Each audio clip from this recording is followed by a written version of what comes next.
చలికాలంలో అనేక ఆరోగ్య సమస్యలు వస్తాయి. ఈ సమస్యలలో కిడ్నీలో రాళ్ళు ఒకటి. యువతలో కిడ్నీలలో రాళ్ల కేసులు వేగంగా పెరిగిపోతున్నాయి. కొన్నిసార్లు ఈ సమస్య వృద్ధులని కూడా ప్రభావితం చేస్తుంది. మారుతున్న జీవన శైలి, చెడు ఆహారపు అలవాట్లు ఇందుకు కారణమని నిపుణులు అంటున్నారు. కిడ్నీ స్టోన్స్ చాలా ఇబ్బందికరమైన పరిస్థితి. మూత్రంలో ఉండే ఖనిజాలు, లవణాలు స్ఫటికాల రూపంలో పేరుకుపోయినప్పుడు ఈ సమస్య వస్తుంది. దీనివల్ల మూత్ర విసర్జన చేయటంలో ఇబ్బంది, తీవ్ర నొప్పి వంటి సమస్యలు ఉంటాయి. అందుకే ఈ సమస్యని అస్సలు నిర్లక్ష్యం చేయకూడదు.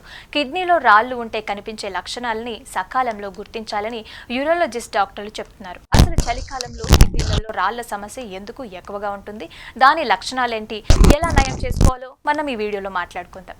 శీతాకాలంలో ఉష్ణోగ్రత తగ్గినప్పుడు చెమటలు పట్టడం ఆగిపోతాయి. దీనివల్ల మనకి దాహం తగ్గుతుంది. సో వాటర్ తక్కువగా తాగుతుంటాం. అయితే నీరు కేవలం దాహం తీర్చడానికి మాత్రమే కాదని మన కిడ్నీలకి కూడా అవసరమని మనం గుర్తుంచుకోవాలి. మూత్రపిండాలు శరీరం నుంచి కొన్ని ఖనిజాలని ఫిల్టర్ చేస్తాయి. దీనికి నీరు అవసరం. తగినంత నీరు లేకపోవటం వల్ల కాల్షియం, యూరిక్ యాసిడ్ స్ఫటికాల రూపంలో మారతాయి. మూత్రపిండాలలో రాళ్ళు ఏర్పడతాయి. వీటిని కిడ్నీ స్టోన్స్ అని పిలుస్తారు. మూత్రపిండాలలో రాళ్ళు ఏర్పడినప్పుడు తరచుగా మూత్ర విసర్జన చేయాలనే కోరిక ఉంటుంది. కానీ యూరిన్ వచ్చేది మాత్రం తక్కువ, చుక్కలు చుక్కలుగా మాత్రమే వస్తుంది. ఇక మూత్రపిండాలలో రాళ్ల కారణంగా యూరిన్ ముదురు పసుపు లేదా ఎరుపు రంగు లేదా గోధుమ రంగులోకి మారవచ్చు. కొన్నిసార్లు మూత్రం బలమైన వాసన కూడా కలిగి ఉండొచ్చని డాక్టర్లు చెప్తున్నారు.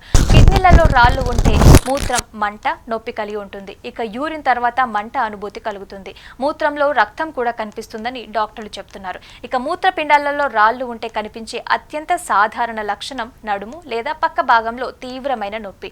ఈ నొప్పి అకస్మాత్తుగా ప్రారంభమై కొన్నిసార్లు పొట్ట వరకు వ్యాపిస్తుంది. కిడ్నీలో రాయి ఇన్ఫెక్షన్ కలిగిస్తే జ్వరం, చలి లేదా వణుకు అనిపించవచ్చు. ఇక మూత్రపిండాలలో రాళ్ల కారణంగా వికారం లేదా వాంతులు కూడా ఒక సాధారణ లక్షణం. శరీరంలో విష పదార్థాలు పేరుకుపోవడం వల్ల ఎల్లప్పుడూ అలసటగా, బలహీనంగా అనిపిస్తుంది. రోజుకి కనీసం 3 లీటర్ల నీళ్ళైతే మనం తాగాలి. ఇది మిమ్మల్ని హైడ్రేట్గా ఉంచడానికి, మూత్రపిండాలు సరిగ్గా పనిచేయడానికి సహాయపడుతుంది. ఉప్పు తీసుకోవటం గణనీయంగా పరిమితం చేయాలి. ఆహారంలో ఉప్పు కొంతవరకు తగ్గించుకోవాలి. ఇక ప్రాసెస్ చేసిన ఆహారాలని పూర్తిగా నివారించాలి. బదులుగా ఆహారంలో తాజా పండ్లు, కూరగాయలు చేర్చుకోవాలి. సిట్రస్ పండ్లు, ఫైబర్ రిచ్ ఫుడ్స్ ఆహారంలో భాగం చేసుకోవాలి. ఇవి కిడ్నీలలో రాళ్లు ఏర్పడే ప్రమాదాన్ని తగ్గిస్తాయి. షుగర్, కార్బోనేటెడ్ డ్రింక్స్ ని పూర్తిగా నివారించాలి. ఎందుకంటే ఇవి మూత్రపిండాలలో రాళ్ల ప్రమాదాన్ని పెంచుతాయి. జీవక్రియ వేగవంతం చేయడానికి, కిడ్నీల ఆరోగ్యాన్ని మెరుగుపరచడానికి ప్రతిరోజు మనం తప్పకుండా వ్యాయామం చేయాలి. నిపుణుల అభిప్రాయం ప్రకారం కిడ్నీ స్టోన్స్ పరిమాణం 10 మిల్లీమీటర్ల కంటే ఎక్కువగా ఉంటే సర్జరీ చేయాల్సి వస్తుంది. మీకు ఈ లక్షణాలతో పాటు నొప్పి, వాంతులు, జ్వరం ఉంటే వెంటనే వైద్యుడిని సంప్రదించాలి. నిర్లక్ష్యం చేస్తే కిడ్నీలు ఫెయిల్ అయ్యే ప్రమాదం కూడా పెరుగుతుంది.